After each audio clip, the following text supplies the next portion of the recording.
Now, my guest today on the show is Guinness World Record Holder and Australian strongman champion Eddie Williams. Thank you for joining us today. Thank you very much for having me. I shared with you before, it's not very often that one world champion meets another. I once had a Guinness World Record, but in a very different area than you have.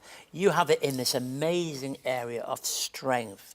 What began your journey in terms of being a strongman? Lifting I use lifting as a way of to relax and to it's like my comfort place where I can go and just be by myself and just to let all my let like depression out, let anxiety out, let all the things that can trouble us. And you know, it causes me anxiety even to think about it. Not many people would see it as an outlet, but you do. It must take a lot of training though, mustn't it? Yeah, training every day after work, and just finding time when outside of the family and outside of work to... Now, just throwing in here, work for you is very important, isn't it? Because you work with children, and particularly children facing challenges. Tell us a bit about that. Yeah, I work with kids on the spectrum, and for them it's even hard to just socially, just like me and you talking, even they find it hard to spring up a conversation, or even reading someone's body language and knowing how they're feeling. Or so I work with kids, so then I can help them, and our team and our school can help them back into... Now, you're a Guinness World Record holder for pulling an 8-ton tank 10 metres in 36 seconds. How do you do that?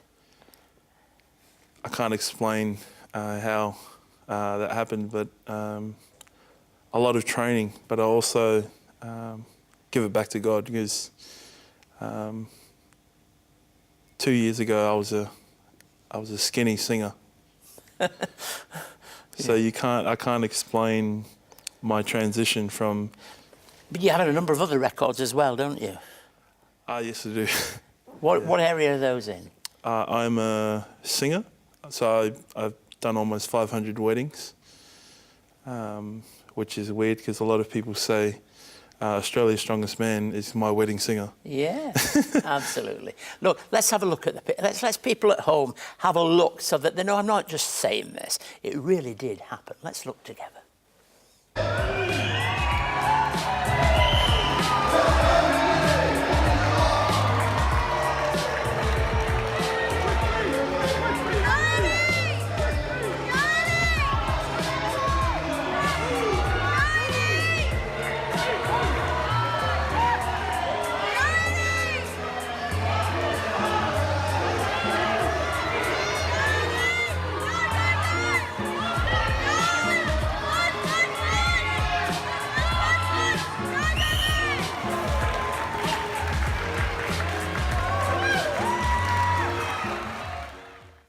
I'm going to talk to my team, you know, and see how many of them are willing to have a go at that.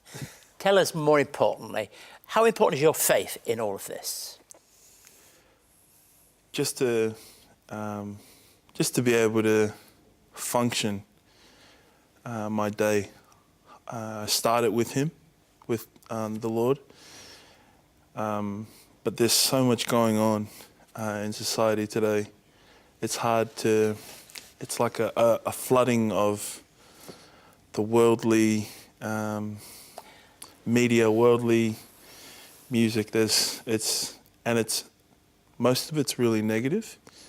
You have to look a certain way. You have to be a certain size, telling us how we should live a perfect life. And I feel like God's used me, an imperfect person, and He's put me in this. Eddie, you have public exposure through the kind of role that you have, and young people particularly will look at that, and some of the young people that you work with will observe all that. What do you think you can kind of say in that context to young people who are in that place? I don't like to say a lot. That's why I love that I can kind of just pull a tank or lift something really heavy and it's almost like actions speak louder than my words. So people say, no one can do that. And I feel like God's given me that superhuman strength to be able to tell a story, or to be able to speak to people who wouldn't normally speak to you. So I feel like pull a tank. Just pull a tank. Yeah, I understand you saying that, but tell us a little bit in that context. And have you found conversations opened up when you've been doing this sort of thing? The amount of people that see me at the gym, and I love that I'm changing the view on people who lift weights, because a lot of people think, oh, he's angry, he just comes to lift weights, he doesn't share, he doesn't do this, at the gym all the time yelling. And I love that, the beginners and the experienced lifters can come and tap me on the shoulder. Hey mate, do you mind helping me with, do you mind spotting me? And I'm more than happy to. And I feel like having that Christ-like attitude of willing to help anyone, and just at any level. Eddie, you're a soft person in the right use of that word. You've got that ability to be the hard guy, but you've got a softness that comes from Christ, and we're delighted about that. You have a lot of young people looking up to you. What's the one message above all else that you want young people who admire you to receive? To be themselves. Be who God's called them to be. And that's because you've discovered that that's important for you. Yeah. Tell us about the next challenge, because you told me a bit about this. The next challenge for you takes you to the world, as it were, doesn't it? Tell us what's going to happen very soon. Yes, if I do well this year, I can go over to the UK. And if I do well there, then hopefully get an invite to the World's Strongest Man next year. Fantastic. And that's when Brisbane first, then Southampton in England, and then the world. Where would the world be held? After Southampton, it's Australia's Strongest Man. So I have to kind of reclaim my title. Which we're sure you will do. In God's name. When you've done that, where would the world be? Where would the World Championships be? It changes every year. They had it at the Philippines this year. Right. So probably in America or... Yeah.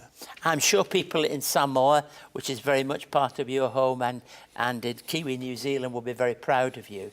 But I'm sure many Christians will be too, because you're able to make a witness to Jesus Christ. And I think that's great. And I think it's worked, hasn't it, us talking about strength and weakness, and how in weakness God strengthens us. It's because and that's like you said, having a soft nature, and